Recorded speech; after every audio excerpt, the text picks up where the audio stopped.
Meus irmãos, eu os cumprimento com a paz do Senhor Jesus. Podem se assentar.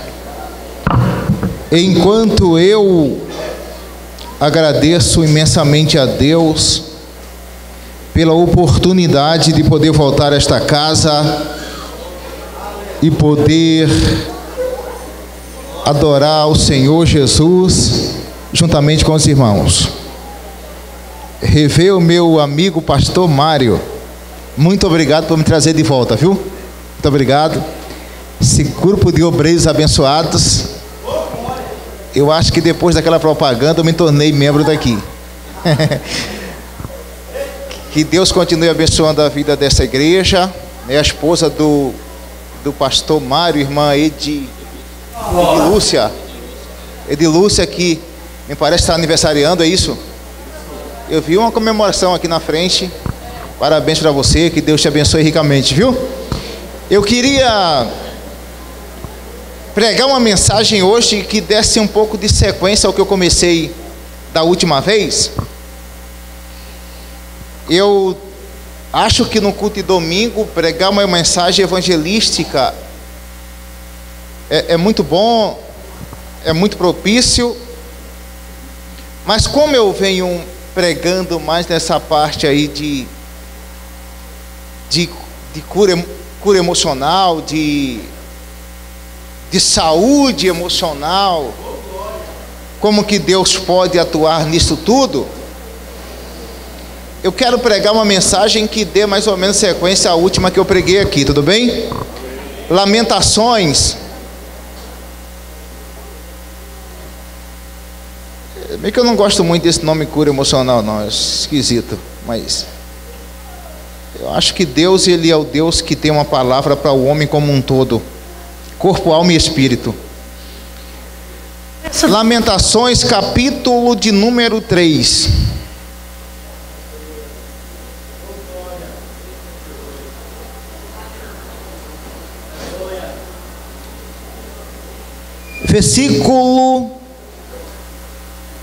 Versículos de número 22 até o número 27. Quem achou diz amém. Amém. Está escrito assim: as misericórdias do Senhor são a causa de não sermos consumidos, pois as suas misericórdias não têm fim, são novas a cada manhã, grande é a tua fidelidade. A minha porção é o Senhor, diz a minha alma, portanto esperarei nele. Bom é o Senhor para os que nele esperam, para a alma que o busca. Buscando poder? Bom é ter esperança e aguardar em silêncio a salvação do Senhor. Amém. Queridos irmãos, eu quero, nestes minutos que me foram concedidos, vamos ao abrir fazer a mensagem a minha, não é a mensagem que está aparecendo aí. Fazer alguns comentários acerca deste tema, esperança, neste livro de Lamentações de Jeremias. Jeremias, considerado profeta das lágrimas, tem até um termo chamado jeremiada. Quando você fala que alguém está com jeremiada, é porque está lamentando a vida. Eu acho que Jeremias é mais que um profeta de lamento, é um profeta de profunda esperança. E ele é bem para o nosso tempo. Jeremias é um profeta para o nosso tempo. pelo fato de que nós estamos vivendo dias de escassez de esperança. Em um momento em que precisamos desesperadamente de esperança, nós estamos vivendo uma escassez geral de esperança. Principalmente porque nós somos fruto de uma geração que não acredita em quase nada. E a desesperança está na literatura. Se pegar grandes livros lidos, tanto no século passado como no início deste século, até o momento, grandes escritores estão falando de desesperança do mundo, desencantamento. A gente viveu uma época em que a razão humana iria achar a solução para todos os males do mundo. Depois nós começamos a nos esperançar na grande revolução científica. E aí no século passado, 2 grandes guerras mundiais tirou a gente desse encantamento e mostrou que a coisa não é tão fácil assim quanto se imaginava. Recentemente, nosso país depositou a sua esperança em um projeto de poder e governo. E aqui, sem nenhuma crítica à política de esquerda que acabou de sair do poder. E as pessoas disseram: agora vai. Agora com os programas sociais, com o homem que saiu de Pernambuco para mudar o Brasil, que veio da pobreza, que entende o que nós passamos, vai. E o resultado é que estamos vivendo um momento de grande desencantamento e desesperança, porque aquilo que nós esperávamos, imaginávamos, não era bem desse jeito. Estamos vivendo época de desesperança e um número alarmante de pessoas que se matam. Nós estudamos uma lição na escola dominical há pouco tempo. É um número impressionante. Nós vivemos época de esperança e o número de pessoas que estão sofrendo de ansiedade, transtorno de ansiedade e depressão é alarmante. A literatura está impregnada de desesperança. O dia a dia está impregnado de desesperança. E no outro extremo estão aquelas pessoas que confundiram esperança com senso de expectativa. Senso de expectativa é aquilo que eu espero fundamentado na condição humana e na capacidade humana. E aí, quando todos os recursos humanos falham, a gente entra em um desespero insuportável, porque a gente depositou toda a nossa expectativa naquilo que é da ordem do passageiro, do falho, do efêmero, e o mundo surpreende a gente de forma impressionante, e a gente imagina, começa a perceber que não era bem do jeito que a gente imaginava. Senso de expectativa. E Jeremias é um profeta do nosso tempo, ou para o nosso tempo, porque Jeremias é o homem que desceu até as profundezas do desespero. E ele emergiu de lá, das profundezas, com uma esperança viva, com uma esperança cujo fundamento é Deus, com uma esperança que não pode morrer, visto que tem uma essência eterna. Jeremias é o profeta que se decepcionou, se frustrou,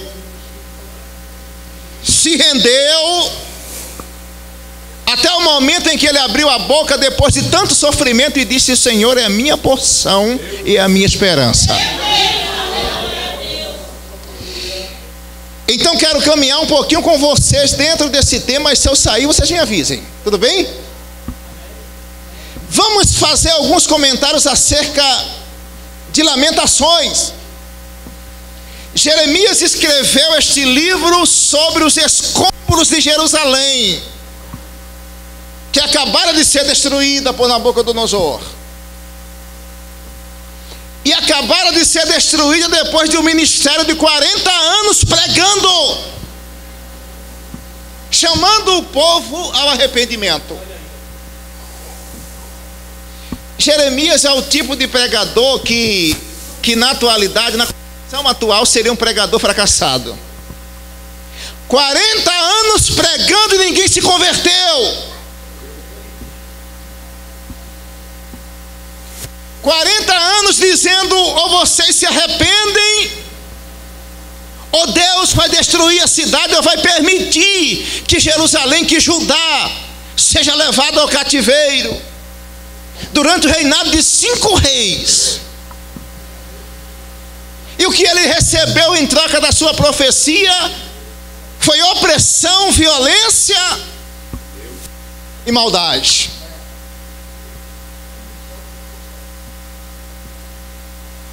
E aí, depois que ele vê Judá sendo levada para o cativeiro, Jeremias foi sequestrado para o Egito e, segundo alguns estudiosos, foi assassinado no Egito. Que ministério é esse? Meu Deus do céu, que ministério é este? Então, depois de pregar tanto para uma nação que se fundamentava em um tripé, nação de Judá, eles diziam assim: Judá não pode ser destruído, porque Deus prometeu a Davi que nunca faltaria um rei sobre o seu trono. Deus prometeu. Primeiro ponto. Segundo, Judá não pode ser destruído, porque Jerusalém, a cidade amada, a cidade do grande rei, é a capital de Judá. Olha o fundamento deles.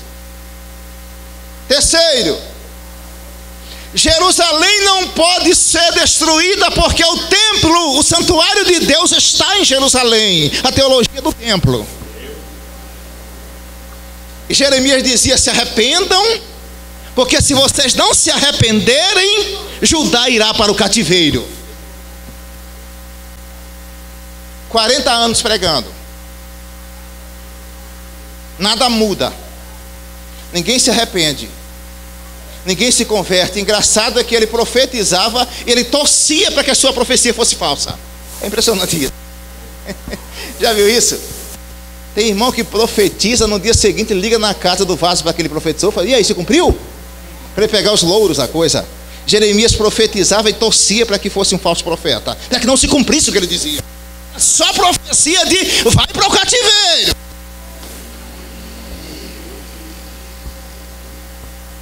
Até o momento em que, contra todas as expectativas de Judá, Nabucodonosor invade Jerusalém, mata os seus filhos, mata os seus príncipes, abusa de suas mulheres, desrespeita os seus idosos, toca fogo na cidade, incendeia o templo, saqueia o tesouro sagrado e acaba com Jerusalém, diante do olhar do profeta que pregou por 40 anos e ninguém se converteu. E aí, em cima das cinzas e dos escombros, o profeta começa a escrever um dos maiores poemas dos tempos, Lamentações. E eu não sei se vocês perceberam que Lamentações é um poema em forma de acróstico. Você pode perceber aí, só a título de ensino, que no primeiro capítulo tem 22 versículos. Para cada versículo corresponde no início uma letra do alfabeto hebraico. No capítulo 2 também tem 22 versículos. Para cada versículo corresponde no início uma letra do alfabeto hebraico. No capítulo 3 tem 46 versículos. Para cada 3 versículos do capítulo 3 corresponde uma letra do alfabeto hebraico. E aí segue sucessivamente até o capítulo 4, que também tem 22 versículos. E o capítulo 5 não segue essa sequência, ele deixa livre. Mas é um poema, chama-se Elegia. Elegia é um poema dedicado ao luto e à tristeza. É uma coleção de elegíadas, poemas tristes, fúnebres. Jeremias estava com o coração partido e ele queria desaguar a sua alma escrevendo um poema. E aí você percebe que no capítulo 1 ele fala sobre a destruição de Jerusalém, descrevendo detalhadamente como o inimigo entrou em Jerusalém e a destruiu. No capítulo 2 ele fala da causa da destruição, que é o pecado do povo. No capítulo 3 ele exorta a nação de Judá a se arrepender e voltar para Deus, que é misericordioso e bom. No capítulo 4 ele vai reiterar os 3 temas anteriores. E no capítulo 5 ele confessa os pecados de Judá e pede a Deus que tenha misericórdia e restaure o seu povo.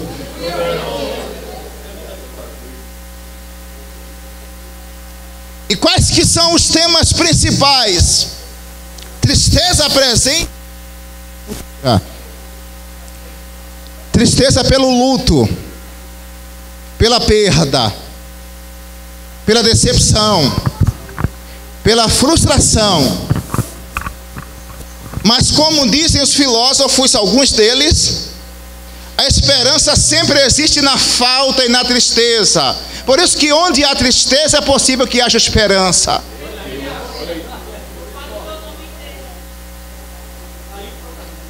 Eles dizem que a esperança existe na falta, na perda.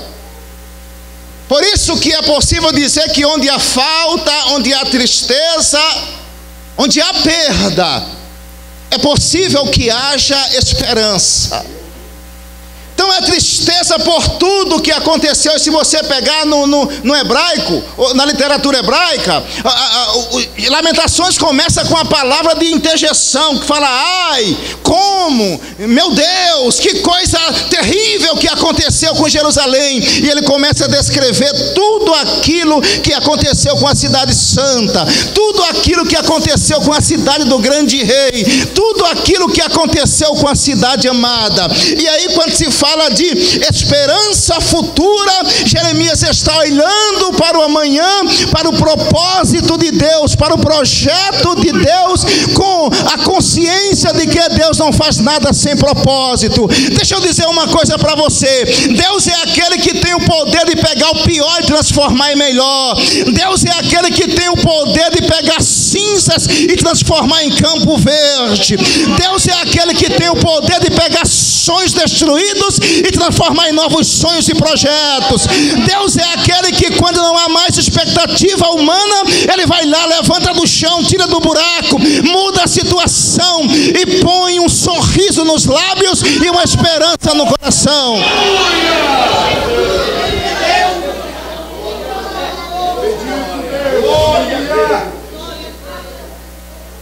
Agora, deixa eu voltar, que eu quero me conduzir por aqui.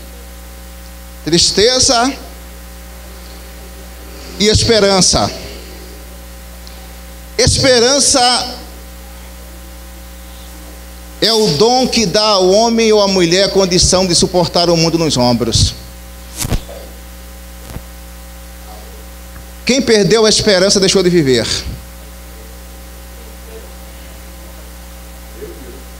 Se pegar ler as cartas do Novo Testamento de Pedro e Paulo, eles estão sempre falando de esperança. Tanto é que Paulo fala que esperança é uma das virtudes teologais. Esperança, fé e amor. E ele diz que o amor é maior do que a fé e a esperança, mas não vem ao caso agora. Você vai encontrar Pedro dizendo: ele nos deu uma viva esperança. Você vai encontrar Paulo dizendo que Abraão, em esperança, creu contra a esperança de que seria pai. Uma coisa meio maluca que Paulo falava, mas somente quem crê entende esse negócio. Paulo vai dizer também que a esperança que se vê não é esperança, fazendo uma crítica à expectativa humana, essa coisa de esperar fundamentado nas condições humanas.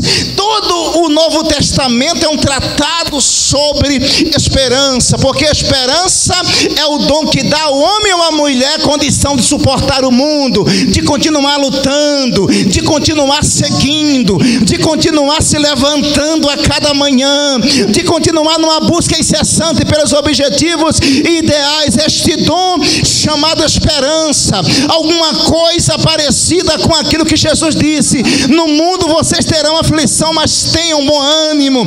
Jesus estava dizendo: tem esperança, sabe? Vá em frente, prossiga, não desanime, não desista, porque tem um coração batendo no peito e há possibilidades para você. Enquanto a vida, a esperança é a mensagem que a Bíblia prega o tempo todo.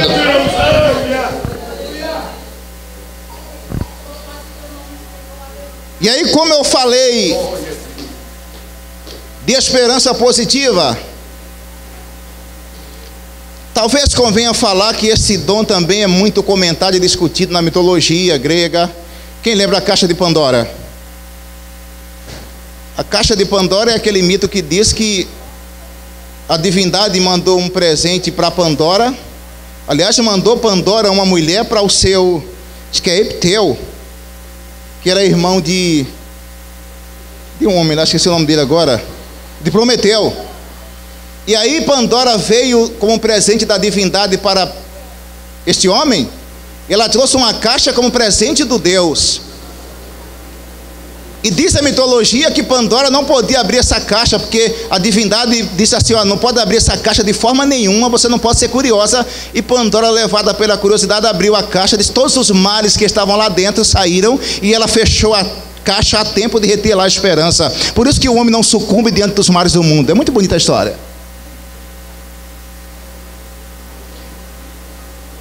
Eu também falei de pensadores que falaram da esperança no sentido negativo. Disseram assim: olha, a esperança não é uma coisa boa, porque quando você fala de esperança, fala de tristeza, fala de falta,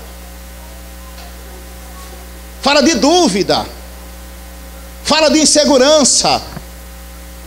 Se eu tenho esperança que o meu time faça um gol, o medo de que o meu adversário faça um no meu time acompanha a minha esperança.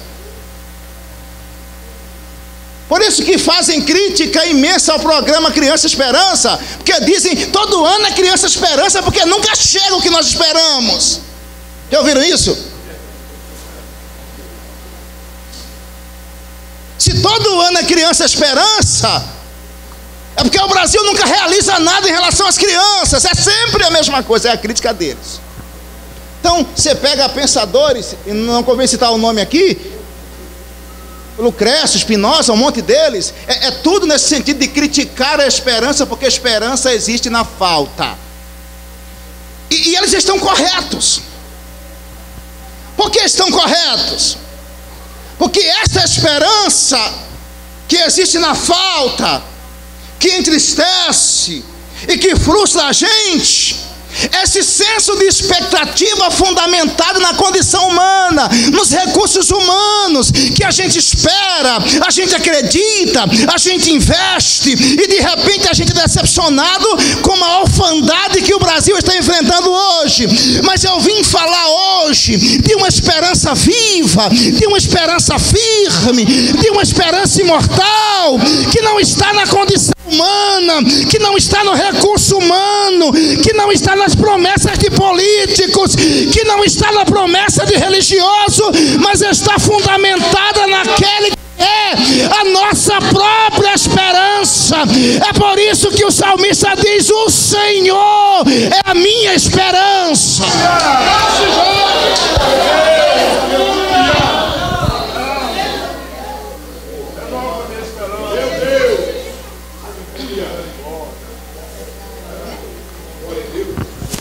Está entendendo? entendendo, diz amém.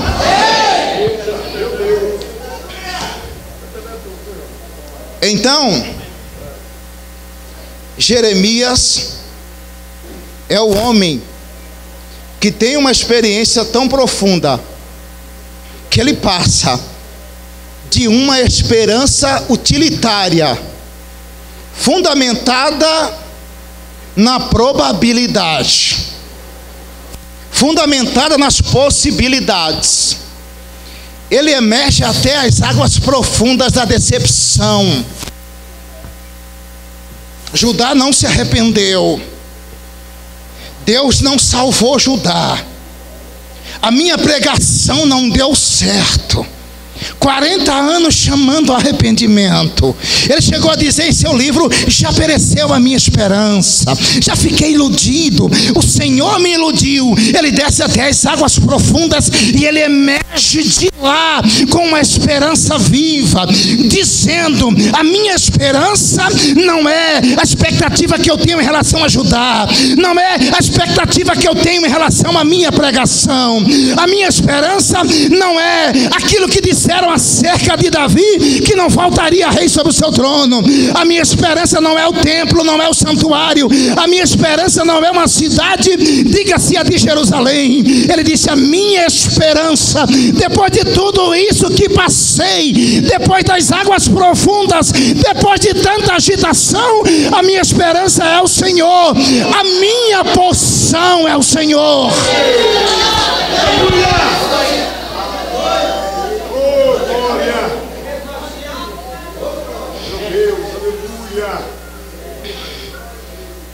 Agora pense bem,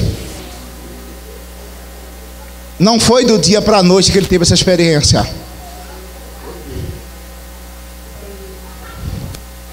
Foi depois de muita frustração. Foi depois de muita decepção. Foi depois de tanto ter a sua expectativa frustrada. A gente cria um projeto de vida para a gente. A gente tem uma expectativa fundamentada na lógica. A gente pensa que a vida é uma equação de 2 mais 2 são 4. A gente tem sempre uma argumentação perfeita dizendo: ora, se o templo está em Jerusalém, não vai ser destruída. Se Jerusalém é a cidade de Deus, não pode ser destruída. Se Deus prometeu que não vai faltar rei no trono de Davi, Judá não pode ser destruído. A gente sempre cria um projeto, uma imagem, uma coisa, e a gente esquece que os nossos pensamentos não são os pensamentos de Deus, os nossos caminhos não são os caminhos de Deus. E aí a gente vai entrar numa luta terrível com Deus, no dia a dia, em cada momento, em cada aprovação, em cada expectativa.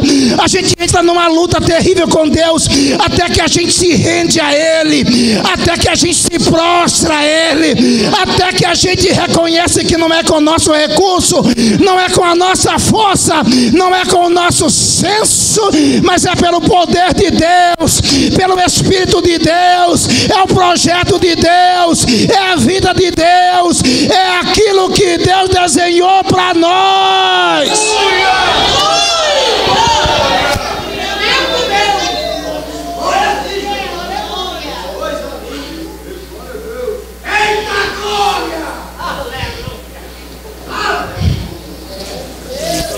Eita Deus, está forte. Está forte. Está forte. Está forte. Só quando você se rende.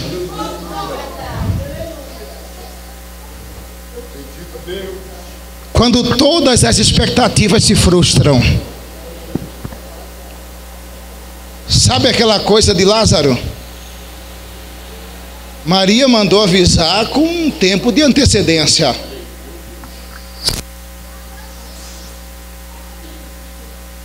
E aí, como o mestre demorou, todo dia Maria ia lá no leito de Lázaro, botava o ouvido no coração, está batendo, tem esperança.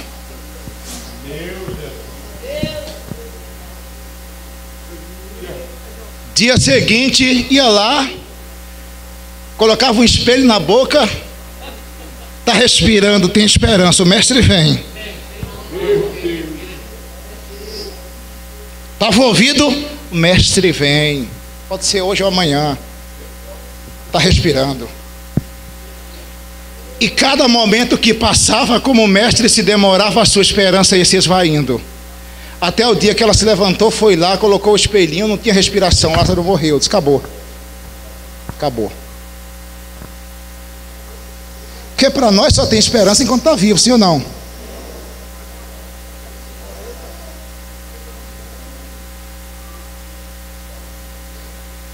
E aí Jesus apareceu depois que Lázaro morreu. Depois que a esperança se foi. E eu vou dizer mais para vocês. Havia uma crença em Israel que 3 dias o espírito do morto ainda rondava e podia voltar para o corpo. Depois que Maria disse assim, perdi a esperança porque morreu, algum crédulo falou, bom, mas até 3 dias o espírito pode voltar. Tem esperança.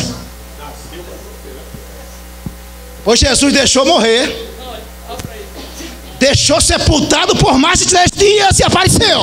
Meu Deus!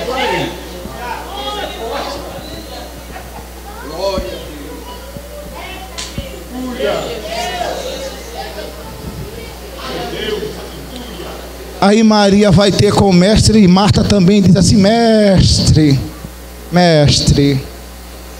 se tu estivesses aqui, meu irmão não teria morrido. O Senhor não chegou a tempo. O Senhor não veio. Aí Jesus olha para ela e fala assim, Marta, teu irmão há de ressuscitar.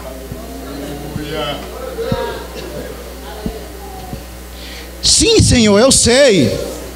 Mas só na ressurreição do último dia.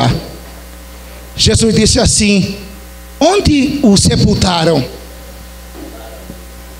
Senhor, sepultaram ali, mas já é o 4º dia, o Espírito já foi.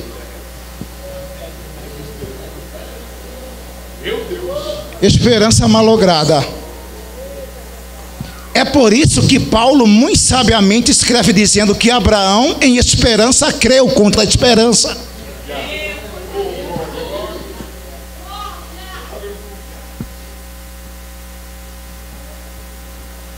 Porque quando não tem mais recurso nenhum, quando já morreu, já é de 4 dias, todo o senso de expectativa se vai.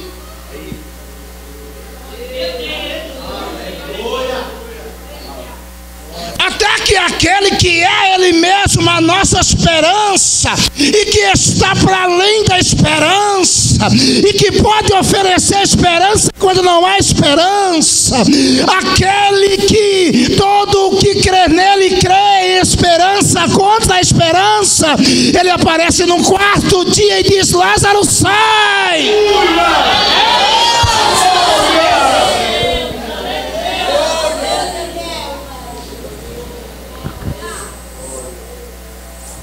Então guarde isso aí.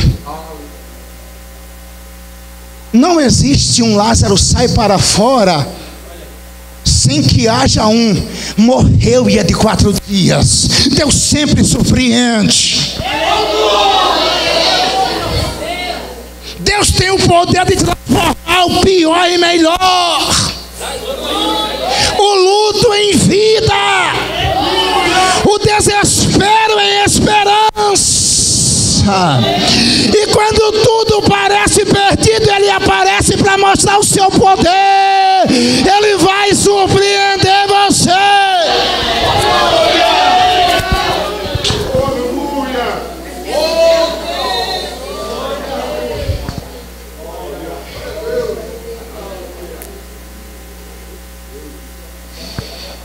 Sorikanda shobia hashara mandai.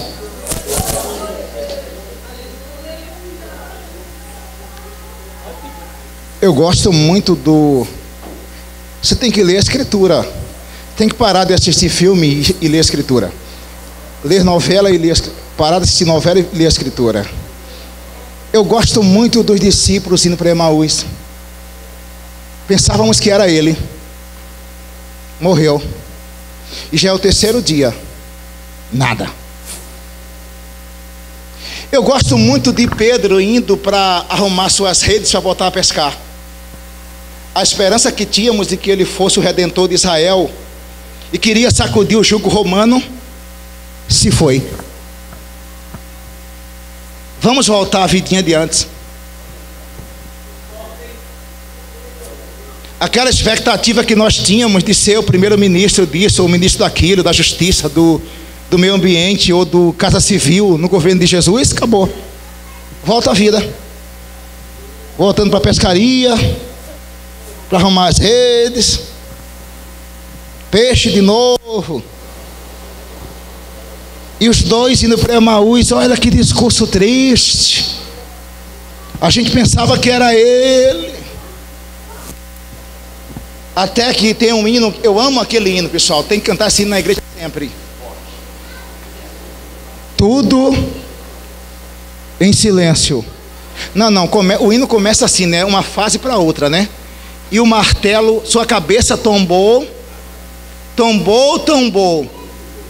Sobre o peito caiu. E morreu. Olha que tristeza no peito. Dá um aperto aqui, não dá? Dá um aperto aqui.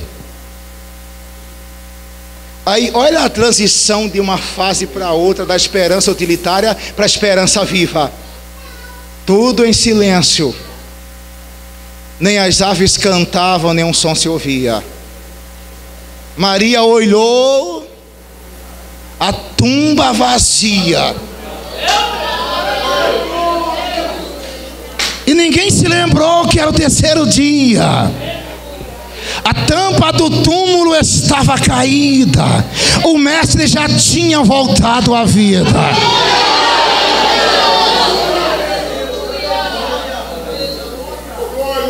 Eita, forte. E aquilo que eles imaginavam que era o fim estava apenas começando.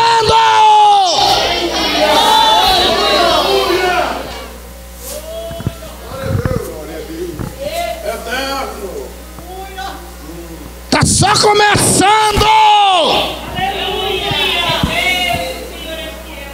Perdi a minha esperança. Não, você perdeu o seu senso de expectativa. Agora que você se rendeu, agora que você viu que você não é tão bom assim, agora você encontrou a esperança viva em um Deus que te chamou para vencer. Ele vai te conduzir.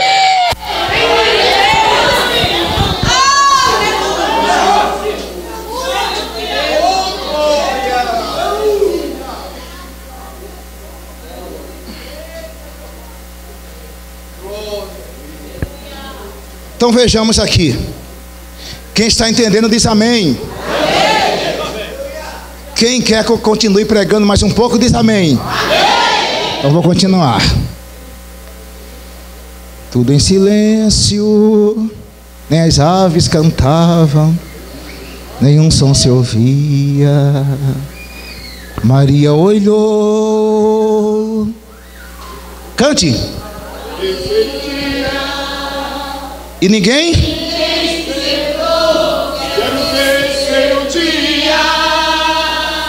A tampa do túmulo estava caída. Meu mestre já tinha voltado à vida. Onde? Gritava. Quero ouvir bem alto. Uma voz se fez ouvir bem alto. Que procuras, Maria?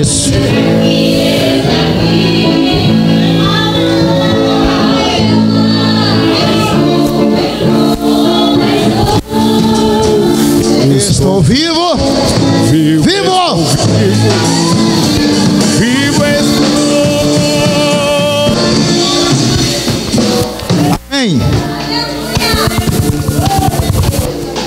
Amém. É só o começo de uma nova história. O que parece o fim é só uma nova possibilidade de começar diferente, de se reinventar, de se refazer, de se retransformar. É só uma nova oportunidade de recomeço.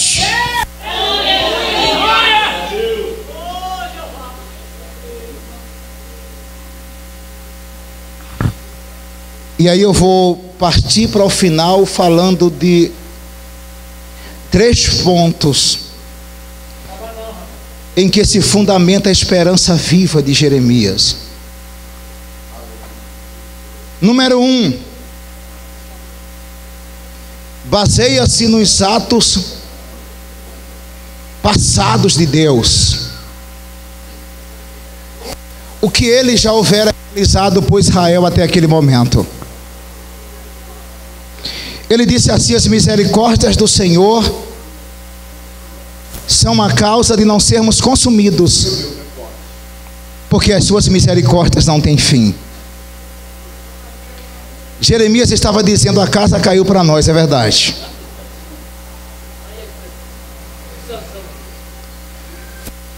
Nós estamos na bancarrota, no chão, na lona, na cinza. Mas também é verdade que, se nós ainda estamos vivos, se nós ainda estamos de pé,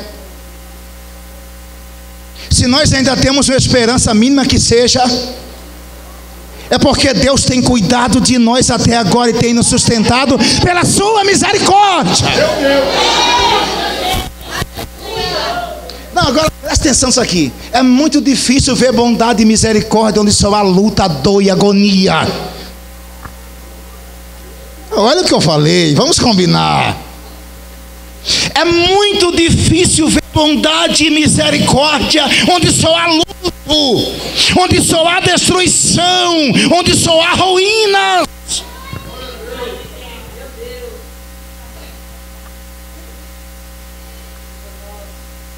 Mas ele disse: eu tenho 2 opções. Ou eu considero que o Senhor nos abandonou e por isso estamos assim, ou eu considero que, se ainda estamos de pé, é porque o Senhor nos tem sustentado.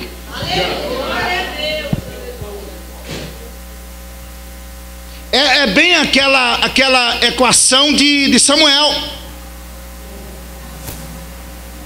indo para a luta contra os filisteus, depois que a arca foi tomada e passou tantos anos com os filisteus. Diz que Samuel pegou uma pedra bem grande e colocou entre as cidades de Mispa e Sem, e disse: Ebenezer, pedra de ajuda, até aqui nos tem ajudado o Senhor. Aleluia. Então, quando as lutas servem como argumento de que o Senhor abandonou, a gente se rende. Presta atenção. Quando as lutas servem como argumento de que o Senhor nos abandonou, a gente se rende, a gente retrocede, a gente se entrega. Agora, quando as lutas servem como argumento de que se estamos vivos ainda, apesar de tudo, é porque o Senhor tem cuidado de nós, está conosco e a sua misericórdia está sobre nós, a gente se levanta e vai para cima. Glória!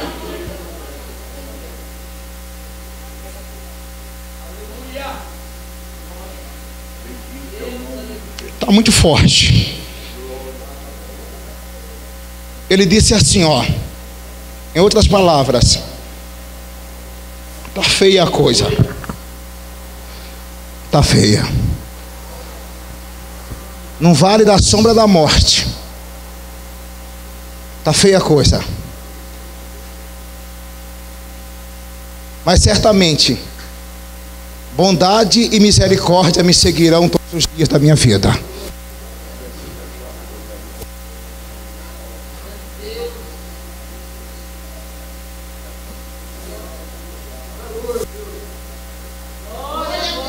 Meu coração está em pedaços.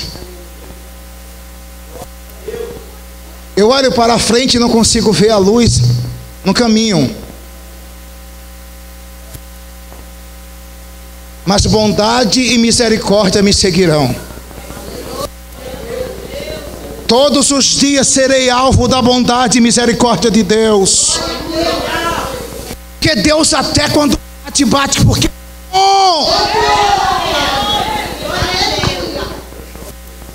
Deus quando prova porque é bom. Deus quando pega, encurrala porque é bom. Bondade e misericórdia nos seguirão.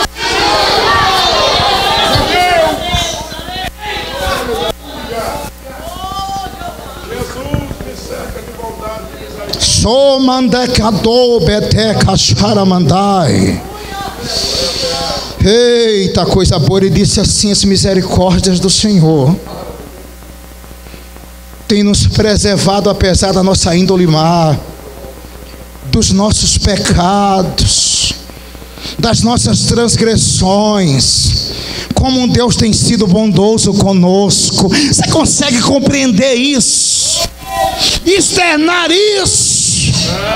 Que chegar na igreja, levantar a mão é muito fácil. Cantar aqui, se alegrar é muito fácil. Dar testemunho quando tudo está bem, dá certo é fácil. Quero ver abrir a boca na noite mais escura e dizer: o Senhor é bom.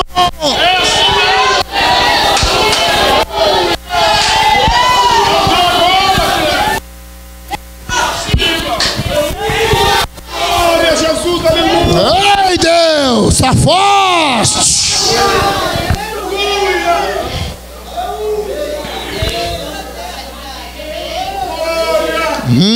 Deus.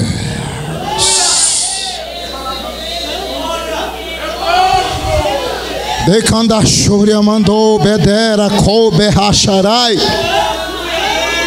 Tukima dou becharahai.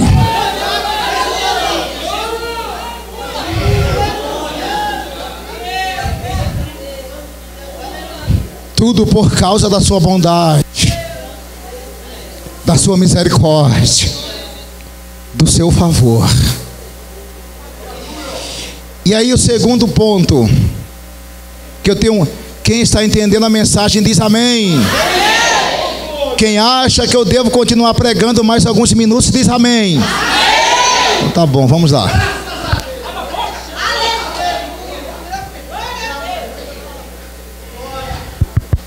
Segundo ponto, ele se agarra às compaixões do Senhor que nunca falham.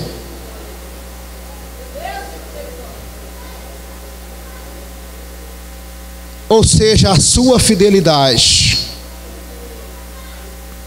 E ele diz que essa bondade e misericórdia, ela é constante e permanente, a cada novo dia ela se vida.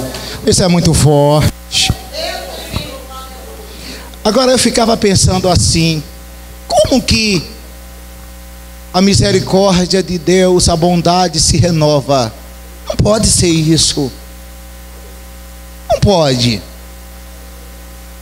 Aquilo que é em Deus é em essência, não pode se modificar. O amor de Deus não diminui nem aumenta. O amor de Deus é o amor de Deus.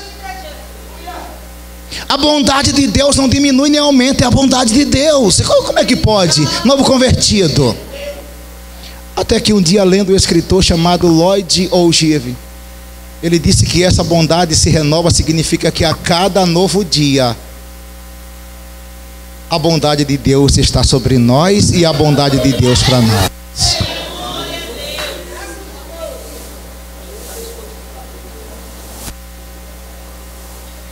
A cada novo momento, a cada nova semana, como é gostoso levantar de manhã numa segunda-feira em uma cidade onde não há combustível, em um Brasil que não tem gasolina, e nos supermercados já estão faltando alimentos.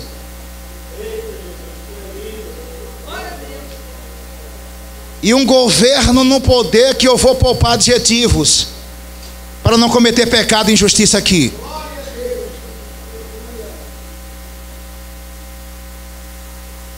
Com um número alarmante de desempregados, cerca de 60 mil homicídios por ano.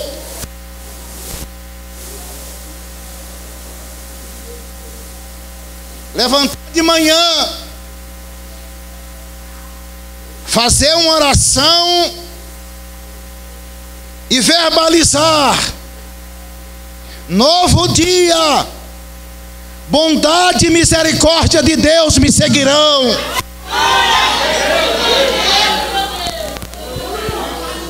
Eu estou debaixo da tua imensa bondade.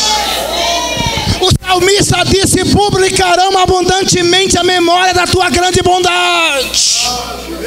E ele disse a Moisés: vou passar diante de ti com toda a minha bondade. Deus é bom, crente.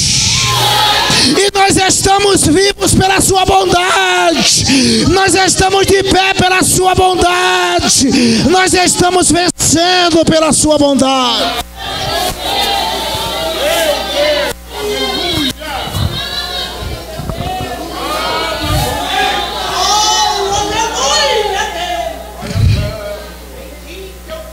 Sou que de cantar show redébia. Surimandou que de rachai. E não só isso, elas não apenas se renovam a cada manhã, mas elas transformam as nossas noites em dias.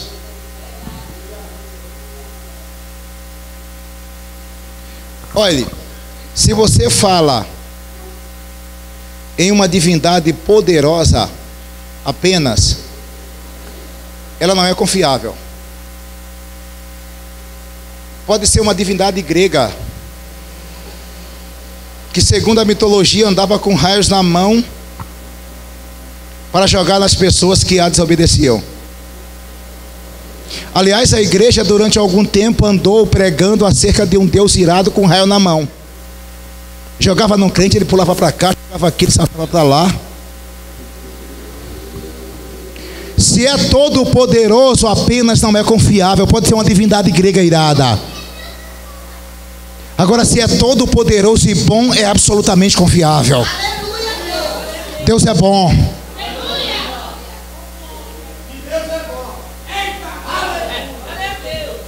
A gente pode até discutir trindade. A gente pode até discutir a alma e os elementos que formam a alma humana. Se é tricotomia, dicotomia, se tem alma, se não tem, tem espírito. A gente pode até discutir se é pré-tribulacionista, mid-tribulacionista, qualquer coisa escatológica. Agora, que Deus é bom, a gente não discute. Isso é ponto final, ponto pacífico. É prego batido de ponta virada. Deus é bom. E a sua bondade é a razão de nós estarmos aqui firmes.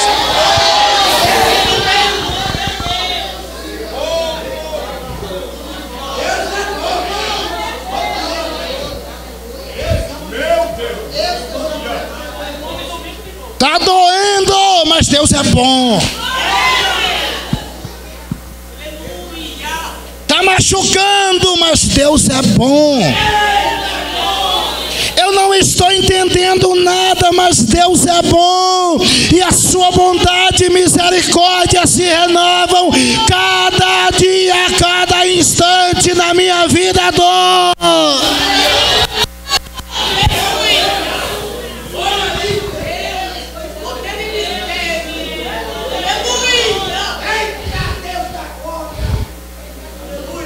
Eita, coisa boa.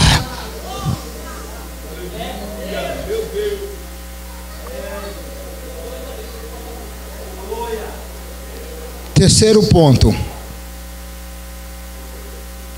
Experimentamos a esperança genuína em união com o próprio Deus. Em tempos de crise,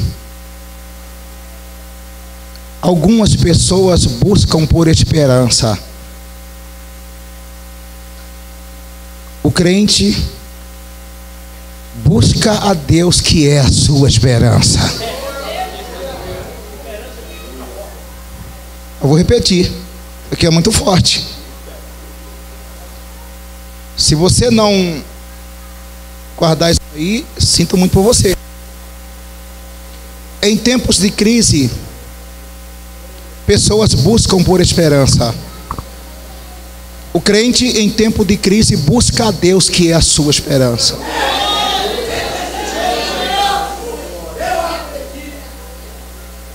Agora não tem mais um rei, não tem mais um santuário em Jerusalém, não tem mais uma cidade, não tem mais possibilidade de arrependimento. Aconteceu. Só restou uma coisa. Adivinha? Deus. Estou lembrando de um pregador que falou assim: você não saberá que Ele é tudo o que você precisa enquanto Ele não for tudo que você tiver. Quem já experimentou isso aqui? Acabou tudo, meu amigo, acabou tudo. Pegou um telefone assim, ligou para um parente, telefone ocupado. Parece que tem dia que não está.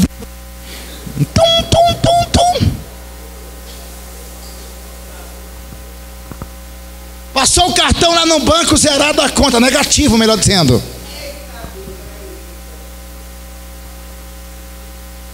Pediu auxílio para alguém na igreja, olha, posso te ajudar?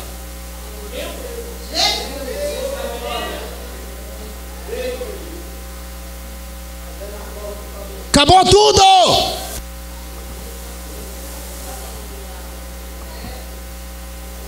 Não sei se já passaram. Sei. Eu já passei. Acabou tudo.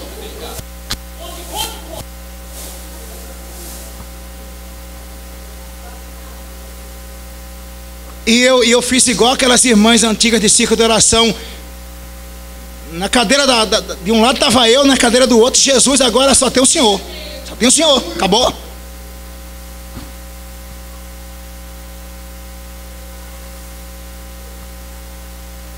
Que, gente, enquanto a gente tiver uma palhinha para se agarrar, a gente se agarra para não afogar, sim ou não?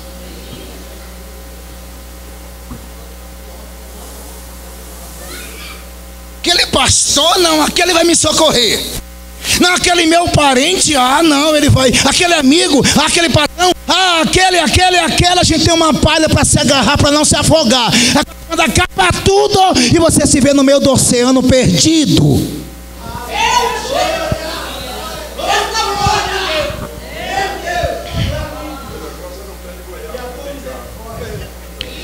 Está muito forte isso aqui, gente.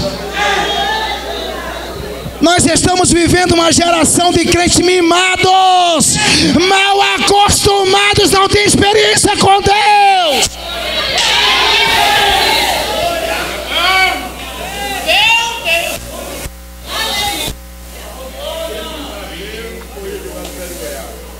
Qualquer coisinha quer sair da igreja, faz beijinho. Se toca, rapaz.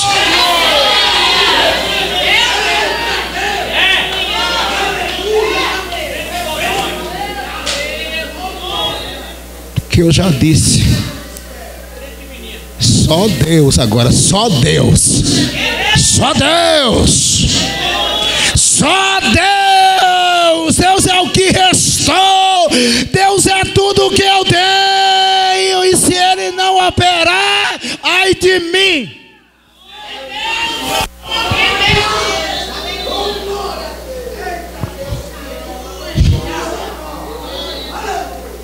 Deus faz isso com crente, sim ou não? Aí Jeremias disse: olha, toda a minha expectativa se decepcionou, toda a minha esperança está malograda, só restou aquele que fica e permanece.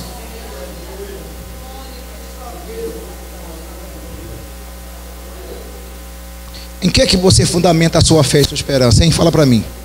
Agora, olhando na minha cara. Não, com todo respeito ao ministério da igreja. Homens que têm me ajudado muito na vida. Agora, em alguns momentos, se eu fosse fundamentar minha esperança nisso, estaria perdido. Eu quase falei um palavrão agora.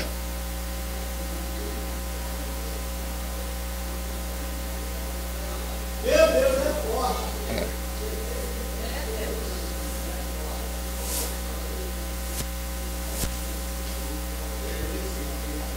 Ó, eu quero que... olha para mim aqui, olha para mim. Eu vou encerrar daqui a pouquinho, mas olha só.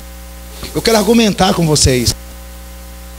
Gosto muito daquela expressão, acho que é de João, capítulo 2, me parece, que diz assim, ó: Jesus começou a pregar e muitos da multidão creram nele, mas ele não confiava em nenhum deles, porque a todos conhecia e não necessitava que lhe dessem testemunho acerca do homem, porque ele muito bem sabia quem era o homem.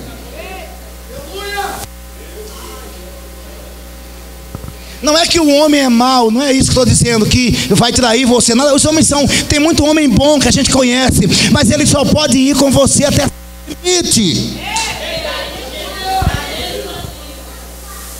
E na tortura toda a carne se trai. Agora com Jesus não. Por isso que Jeremias disse assim: o Senhor é a minha porção. E sabe de onde ele estava tirando isto? Da teologia da tribo de Levi. Não sei se vocês sabiam que todas as tribos de Israel receberam a sua parte no que diz respeito à herança da terra. Levi não recebeu nenhuma porção, porque segundo a ordenança de Deus, Deus era a porção de Levi. Levi se encarregaria do culto e Deus seria a porção de Levi. Jeremias está dizendo exatamente isto: a minha porção é o Senhor, diz a minha alma. Em vez de desejar a esperança do Senhor, ele quis experimentar a esperança no Senhor.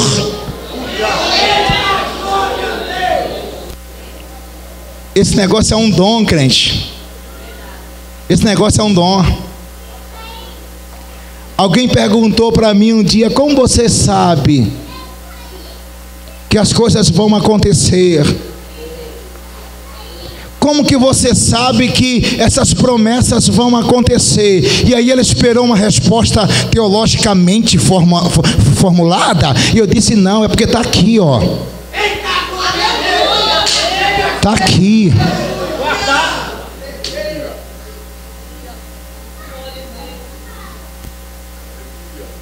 Você sabe? Quem que pode dizer comigo nessa noite? Está aqui, ó. Está aqui, ó. Isso é dom de Deus. Foi Deus quem colocou aí. Foi Deus quem colocou aí. Esse negócio não morre. Não morre. Não morre. Não morre. Não morre. Diga comigo, está aqui, ó. Mas só se tiver aí.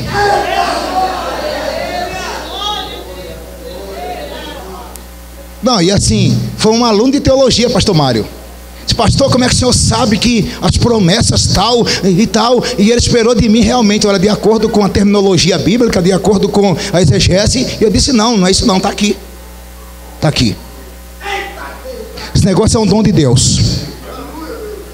A gente desceu até águas profundas, se decepcionou em todo o nosso senso de expectativa e subiu de lá com uma viva esperança. A nossa vida está fundamentada em Deus. Deus é a nossa porção. O Senhor Jesus é tudo que nós temos. E ainda que o mundo pareça desabar na nossa cabeça, a gente continua de pé.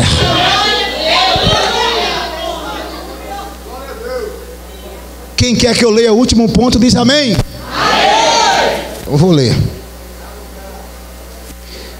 Está muito forte isso aqui, viu? Aleluia. Aleluia. O último ponto é: nós conhecemos muito mais das compaixões e misericórdia de Deus do que Jeremias. Nós conhecemos. Quando nós olhamos para o Calvário ou para a encarnação de Cristo, a cruz, a ressurreição e o Pentecoste, nós vemos que Deus não desiste. Cristo foi misericórdia encarnada em seu ministério, graça imerecida em sua morte e fonte de verdadeira esperança na sua ressurreição. O Calvário mostra para nós, bem como a ressurreição, aquilo que eu já disse no início da minha mensagem: Deus pode pegar o que há de pior na vida, pior no mundo. Deus pode pegar razão de luto, tristeza e lamentação e transformar em razão de júbilo e de alegria na ressurreição. A cruz é o supremo argumento de Deus, atestando que nós podemos confiar nele. E eu acho linda a expressão de Paulo: aquele que nem mesmo seu próprio filho poupou, antes o entregou por todos nós, como não nos dará também com ele todas as coisas? Qual que é o significado da cruz, pregador? Misericórdia, bondade e graça. Qual que é o significado da ressurreição, pregador? Viva a esperança. A gente sabe que não pode haver um túmulo aberto se não houver antes a agonia da crucificação, se não houver antes a agonia do martírio, se não houver antes a agonia da paixão. Mas onde há crucificação, paixão e morte, há sempre um terceiro dia de esperança, em que o anjo dirá a Maria: ele não está aqui, ele ressuscitou. A história está apenas começando.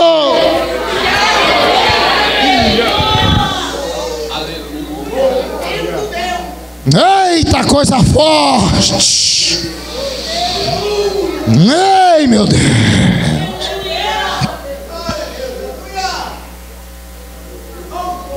Peicandachuri mandara cobedeba doube tecarracharai. E aí nós encontramos um Pedro decepcionado. Nós encontramos como é que é o nome dele? Cleopas decepcionado. E nós encontramos um Pedro dizendo posteriormente: bendito Deus e Pai de nosso Senhor Jesus Cristo, que segundo a sua muita misericórdia, diga muita misericórdia, nos regenerou, diga, para uma viva esperança, mediante a ressurreição de Jesus Cristo, para uma herança incorruptível, sem mácula, inacessível, reservada nos céus para nós. Adore a Deus nesse momento que eu dou para você adorar.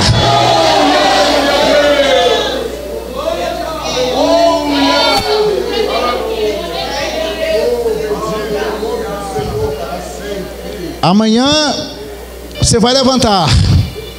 Fique de pé com a permissão do pastor Mário. Preocupado com o ônibus lotado que vai pegar.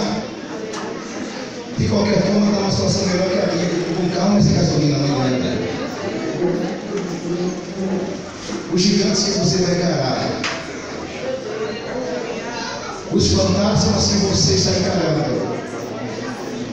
Levante, respire fundo e diga assim: eu sei que eu estou debaixo da tua grande bondade.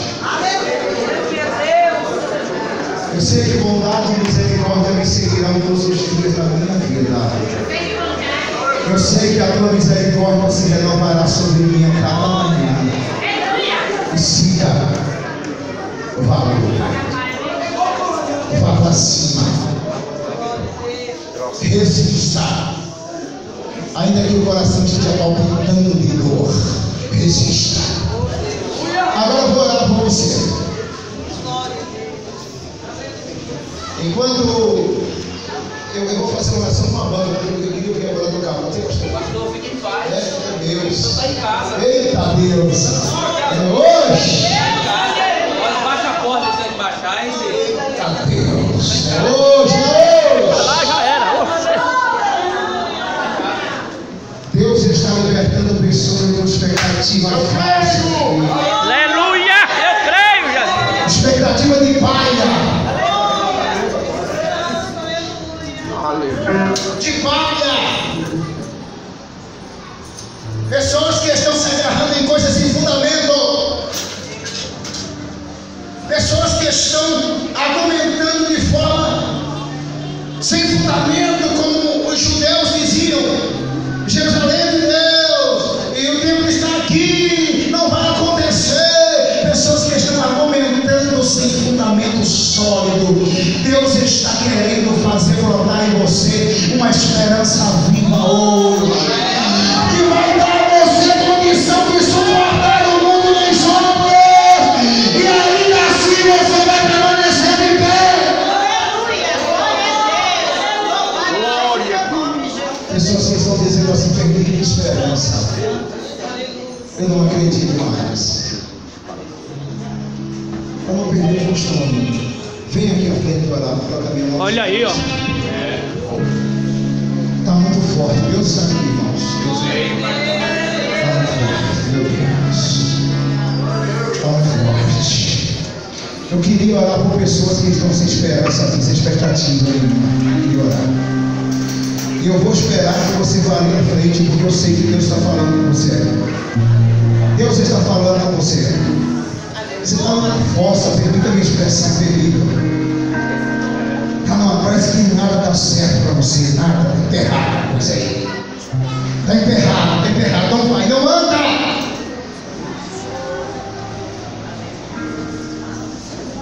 Hoje é o dia que Deus marcou com você para mudar a sua vida. Eu quero que você saia do seu lugar e venha aqui à frente. Eu quero que você venha. Quero que você venha. Ó, tem um jovem aqui que chegou, mas eu acho que tem mais pessoas aqui. Tem. Está vivendo um mar de angústia e desespero. Tudo que eu esperava saiu tudo errado. Está tudo diferente. Estou decepcionado, frustrado, não logrado a minha esperança. É um fim para mim. Deus está revelando para você nessa noite que é apenas o começo. Que você está tendo a oportunidade de recomeçar de forma diferente. Ai, Jesus, que unção poderosa que eu estou sentindo aqui nessa noite, meu Deus. Quero pedir os obreiros que estão aqui, impõe as mãos na cabeça desses irmãos que estão aqui à frente, enquanto eu vou, aí a banda toca. Vamos lá. Eita, cabaço e alagorinha. Escolhe cabaço e abaixo-lhe. No que chorriha da chorriha. Estou me dizendo a suria candor é algo chorriha. Estou me dando a cobre a chorriha, a chorriha, a chorriha. Estou que ela da chorriha, a chorriha, a chorriha. Sou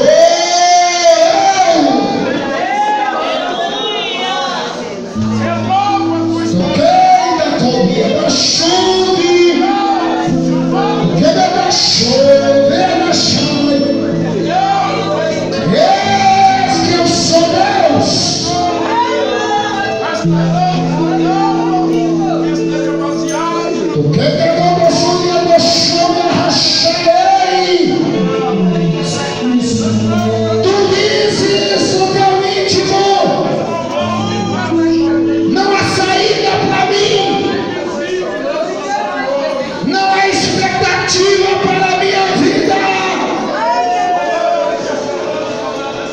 Eu marquei um encontro contigo hoje para dizer: faço renascer das cinzas.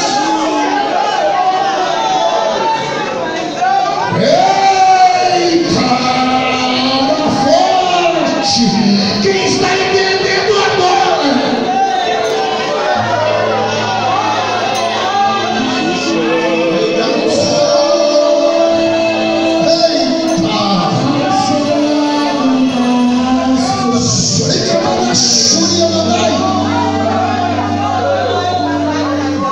Estou vendo a esperança brotar das cinzas hoje. Estou vendo a ação de Deus.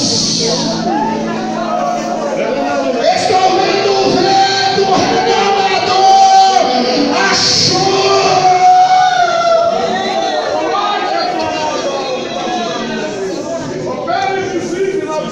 Da candor me dá a chuva.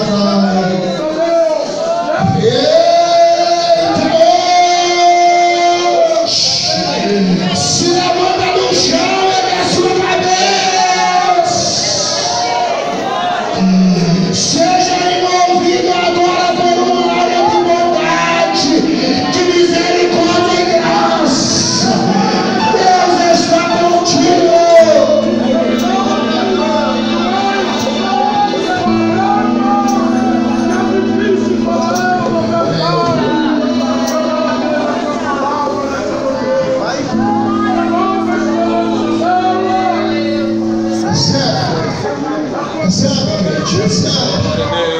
Recebe o microfone bom para ela.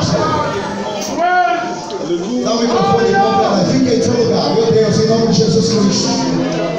Eu oro te agradecendo pela vida desse crente, por essa oportunidade maravilhosa, pela tua palavra, por esse coração que está batendo aí nesse peito, por essa esperança ressuscitada hoje, por essa esperança renovada, pela tua vida nesta vida.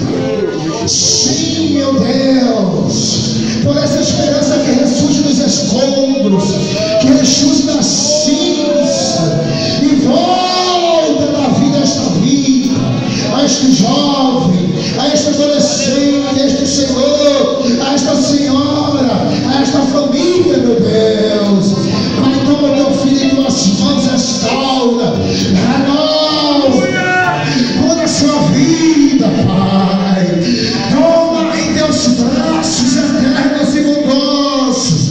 Faça-o experimentar a tua bondade todos os dias, sempre eternamente. Que ele se sinta acolhido, que ele se sinta aconchegado.